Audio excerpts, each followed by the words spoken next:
സമീപ ദിവസങ്ങളിൽ കേരളത്തിൽ മിനിമം താപനില സാധാരണ നമ്മൾ പ്രതീക്ഷിക്കുന്നതിനേക്കാൾ ചില സ്ഥലങ്ങളിലൊക്കെ 2 മുതൽ 3 ഡിഗ്രി സെൽഷ്യസ് വരെ താഴ്ന്നിട്ടുണ്ട്.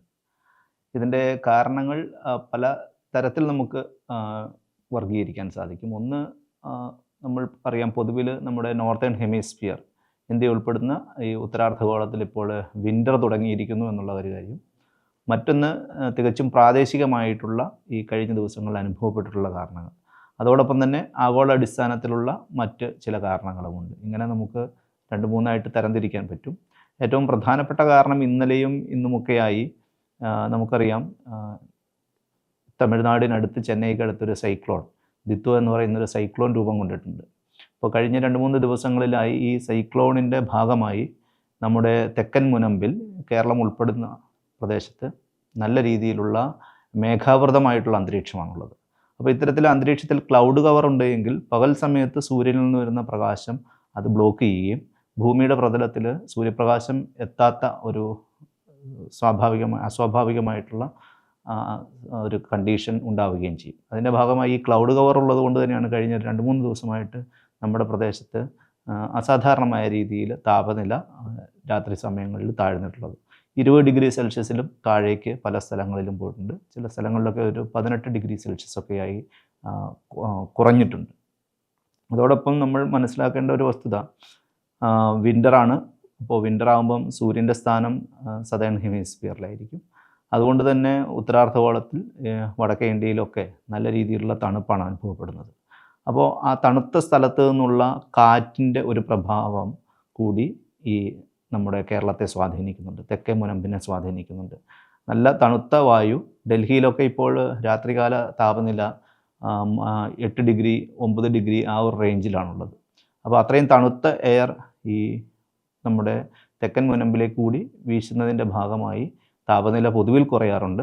അങ്ങനെ പൊതുവിൽ കുറയുന്നതോടൊപ്പം തന്നെ ഈ സൈക്ലോൺ മൂലമുള്ള പകൽ സമയത്ത് സൂര്യപ്രകാശത്തിൻ്റെ ലഭ്യതക്കുറവും രാത്രികാലത്തിൽ അസ്വാഭാവികമായിട്ടുള്ള ടെമ്പറേച്ചർ കുറവിന് കാരണമായിട്ടുണ്ട്. കഴിഞ്ഞ ഞായറാഴ്ചയാണ് എത്യോപ്യയിലുണ്ടായിട്ടുള്ള ഒരു അഗ്നിപർവ്വത സ്ഫോടനം, ഹൈലി ഗുബ്ബി എന്ന് പറയുന്ന ശക്തിയേറിയ ഒരു അഗ്നിപർവ്വത സ്ഫോടനം ഉണ്ടായിട്ടുള്ളത്.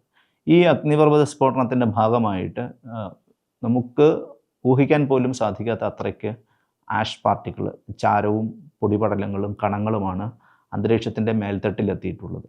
അത് സ്ട്രാറ്റോസ്ഫിയറിലെത്തുകയും ഈ അന്തരീക്ഷത്തിൻ്റെ ഏറ്റവും മേൽത്തട്ടിലെത്തുകയും അന്തരീക്ഷത്തിൽ ആ ഭാഗത്തുള്ള കാറ്റിൻ്റെ ദിശയ്ക്കനുസരിച്ച് ഇന്ത്യയിലേക്ക് കടന്നു വരികയും ചെയ്തിട്ടുണ്ട്.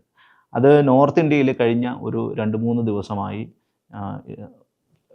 വളരെയധികം തണുപ്പ് ഉണ്ടാക്കുന്നതിന് കാരണമായിട്ടുള്ള ഒരു വസ്തുതയാണ്. കാരണം ഈ അന്തരീക്ഷത്തിൽ പൊടിപടലങ്ങൾ, ആഷ് പാർട്ടിക്കിൾസും അതുപോലെ വലിയ ഡസ്റ്റ് കണങ്ങളും ഉണ്ടെങ്കിൽ അവ എങ്ങനെയാണോ മേഘം സൂര്യപ്രകാശത്തെ തടയുന്നത്, അതുപോലെ തന്നെ ഈ പൊടിപടലങ്ങളും സൂര്യപ്രകാശത്തെ ഭൂമിയിൽ പതിക്കാൻ അനുവദിക്കാതെ അത് പ്രതിഫലിപ്പിച്ച് കളയും.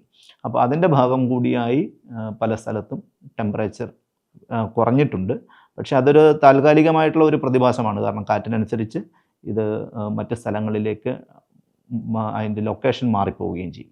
അപ്പം അതും ഒരു ചെറിയ കാരണമായിട്ടുണ്ട് എന്ന് വേണമെങ്കിൽ നമുക്ക് വിശേഷിപ്പിക്കാൻ സാധിക്കും. മൺസൂൺ എന്നുള്ളത് ഒരു വലിയ ലാർജ് സ്കെയിൽ സിസ്റ്റമാണ്.